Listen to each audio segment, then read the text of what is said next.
Ya, kalau saya melihatnya ini suatu hal yang faktual ya. Dan memang benar-benar tidak ada rekayasa ya dalam proses sidang Prapit ini. Saya rasa ini bagus sekali buat menjadikan contoh peradilan di Indonesia ya. Karena dari awal, dari pertama kali kasus ini sudah bergulir, adanya satu sidang pertama, terus pengujian alat bukti dan menyampaikan kepada majelis, serta juga menghadirkan saksi ahli. Tentunya kita semua melihat nih, karena ini benar-benar kasus yang dikawal dan memang benar-benar tidak ada yang namanya intervensi atau konspirasi ya. Saya rasa ini patut dicontoh untuk proses peradilan-peradilan ke depan. Karena apa? Karena dari awal kita sudah melihat ada beberapa kejanggalan. Saya kan sudah melihat bahwa kejanggalan-kejanggalan yang disampaikan tentunya tidak bisa dibuktikan secara verbal.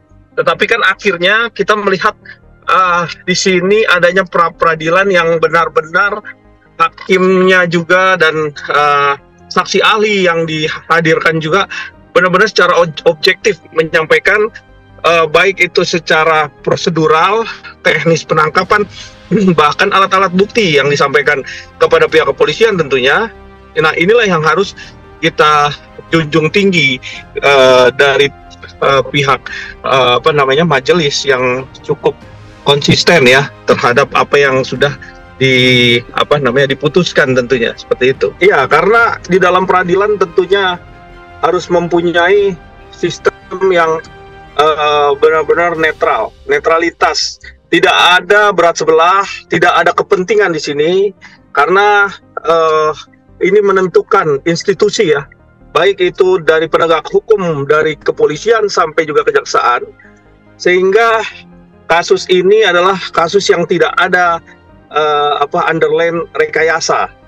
Nah, oleh karena itu bagian daripada hasil ya, kita semua tentunya ya penegak hukum yang melihat kasus ini terjawab sudah, dan memang inilah keadilan yang sesungguhnya ya, tidak ada rekayasa terhadap proses peradilan ini.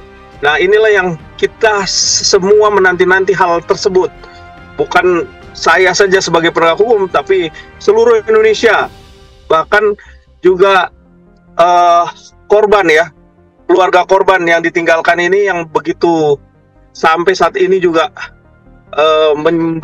meminta kepastian ya agar kasus ini bisa terbuka dan bisa tertangkap orangnya. Sampai detik ini juga polisi tentunya masih punya PR satu, bagaimana cara menangkap pelaku yang sesungguhnya. Tentunya segala sesuatu proses penyidikan yang dilakukan oleh pihak kepolisian tentunya punya cara ataupun bagaimana mereka memberikan punishment tentunya terhadap apa yang sudah dilakukan ya, ataupun ini kan salah tangkap ya. Tentunya prosedural itulah yang akan disampaikan, nanti pihak kepolisian akan menjawab semua ini. Karena kalau kita melihatnya bahwa sekarang ini sudah lega lah satu poin, bahwa sebenarnya memang Peggy Setiawan itu bukan pelakunya. Nah, itulah yang terpenting, karena nggak mungkin orang yang tidak bersalah harus ditahan. Nah, terus bagaimana dengan orang yang ditahan sekarang ini yang masih ada yang ditahan masih 7 orang lagi nih, ya 8 orang ya.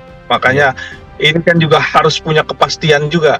Kalau memang diuji memang dia bukan pelakunya, tentu ayo kita melakukan upaya hukum. Masih ada PK ya. Dan ini PK kan juga kita lakukan kalau memang itu bisa. Iya. Nah, itu yang tinggal bagaimana PR polisi untuk mencari ya. Kalau memang betul itu pelakunya, buktikan ya kan. Kalau memang bukan ya kita upaya hukum kan. Sekarang ini udah zamannya zaman modernisasi yang secara globalisasi, menyampaikan semua aspirasi kita, bahkan kebenaran itu kan nggak selalu harus dengan formil, tapi dengan cara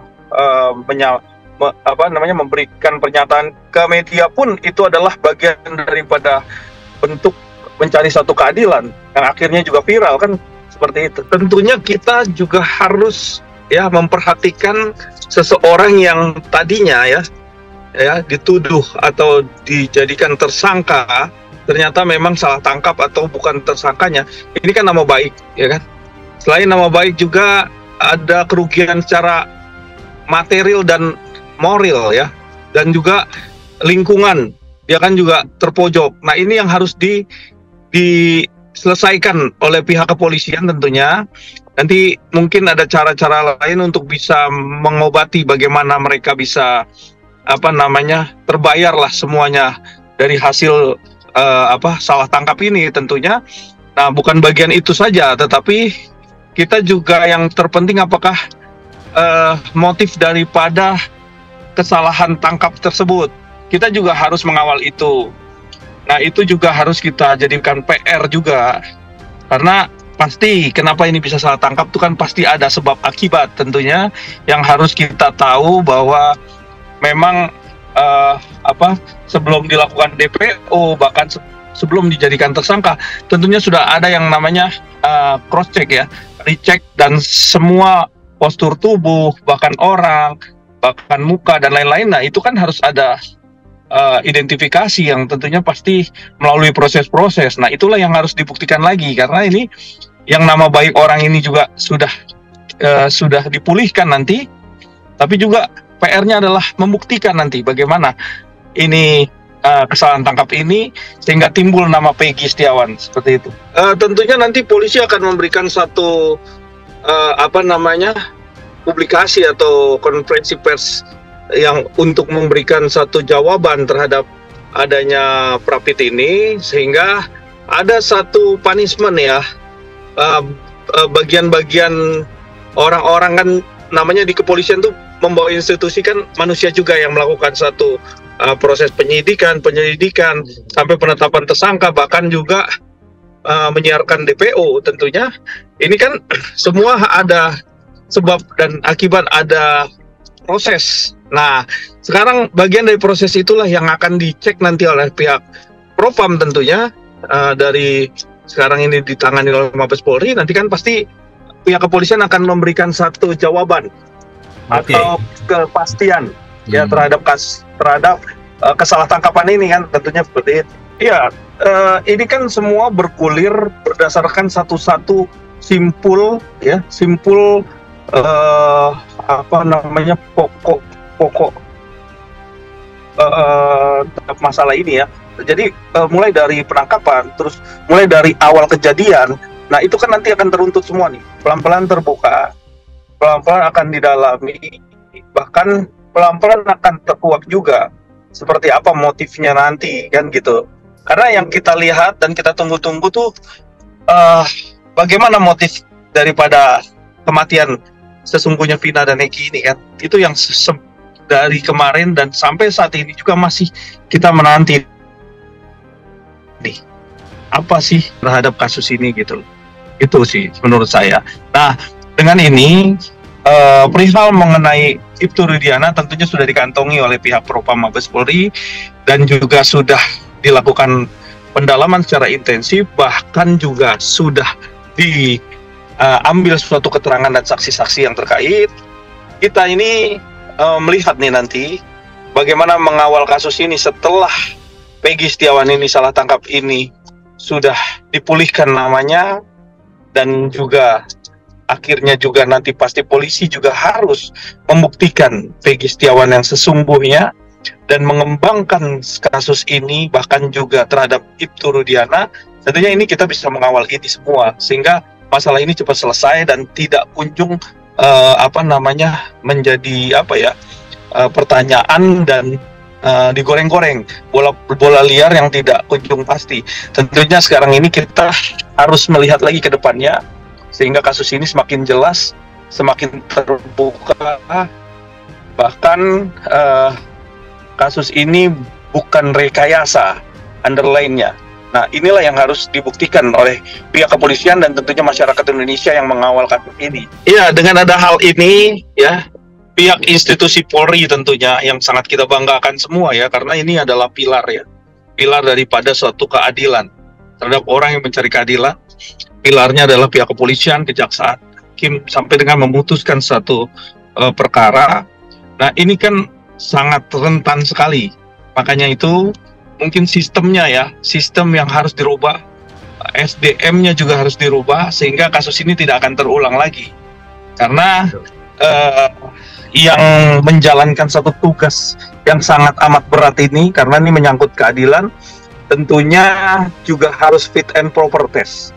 Karena tidak juga gampang untuk menentukan seorang untuk menjadikan penyidik, bahkan juga seorang dijadikan satu pimpinan daripada penyidik, sehingga ini bisa terjalin suatu kerjasama, bahkan adanya rotasi-rotasi yang cukup bisa dijadikan penyegaran bahwa ini tidak ada korupsi, nepotisme, bahkan ada konspirasi-konspirasi, titipan, bahkan adanya backingan-backingan yang sifatnya adalah kepentingan.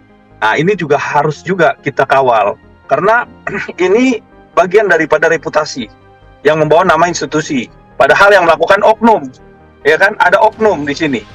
Yang harus dibuktikan adalah oknum-oknum tersebut yang bisa memberikan satu titipan ya, apa yang dilakukan. Seperti itu. Makanya sekarang ini perlu bersih-bersih lah, karena negara ini semakin kritis dan semakin tahu bahwa kasus ini adalah kasus rekayasa, kasus ini adalah kasus benar-benar murni kejadian pidananya, atau ada kasus ini adalah kasus ada motif-motif tertentu di dalamnya. Nah, ini yang perlu kita jaga, karena memang kita semua pengen negara ini akan negara lebih maju. Artinya supremasi hukum adalah ketetapan yang paling utama, sehingga ini menjadikan contoh bahwa kalau orang melakukan meminta keadilan kepada pihak kepolisian, tentunya pihak kepolisian juga harus memberikan suatu solusi, solusi yang bijak, jangan solusi yang adanya satu konspirasi. Nah, seperti itu. Nah, kita memberikan applause ya, ataupun memberikan satu penghargaan yang luar biasa kepada teman-teman kita penegak hukum ya, tentunya, yaitu lawyer ataupun penasihat hukum dari Peggy Setiawan, yang selama ini juga berjuang mencari suatu keadilan. Emang tidak mudah, tetapi pelan-pelan pasti sampai, pelan-pelan pasti kita dapat. Nah, itulah yang kita sekarang ini menikmati hal tersebut. Karena bagian terpenting daripada hal ini adalah untuk masa depan ke depannya terhadap suatu pencari keadilan. Nah, inilah yang harus kita sempurnakan nanti. Bagaimana nanti peradilan di ke depannya, semoga akan lebih baik lagi. Kita berharap semua, karena biar bagaimanapun juga penegak hukum juga manusia. Ya, siapapun yang melakukan suatu tindakan itu pasti ada celah. Nah, itulah yang harus kita minimize dan menghilangkan segala suatu kemungkinan ya yang akan pasti ada. Seperti itu. Makanya sekarang ini saya berterima kasih kepada rekan-rekan saya, para lawyer yang cukup luar biasa ya, memperjuangkan satu keadilan. Ini bagian daripada jeripayah yang perlu kita contoh, perlu kita dukung. Ya, apapun nanti, bagaimanapun kita tetap solid, kita tetap bisa bersinergi, bagaimana kita bisa memperjuangkan keadilan untuk kasus-kasus yang mirip atau seperti ini, yang butuh mencari satu keadilan yang pasti. Pelan-pelan suatu kejahatan itu akan mencari satu keadilannya dengan caranya, walaupun tidak bisa waktu yang cepat, tapi pelan-pelan ini akan bisa terkuak, baik itu hari ini, besok, atau nanti.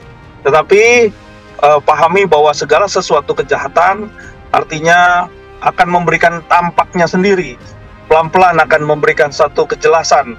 Karena apa? Karena kita semua menanti ada orang yang dirugikan, ada orang yang terzolimi, ada orang yang ditinggalkan kematiannya. Nah, itu yang harus kita kawal, seperti itu. Jadi jangan lupa untuk subscribe Cumi Cumi, ditekan ya tombol lonceng merahnya.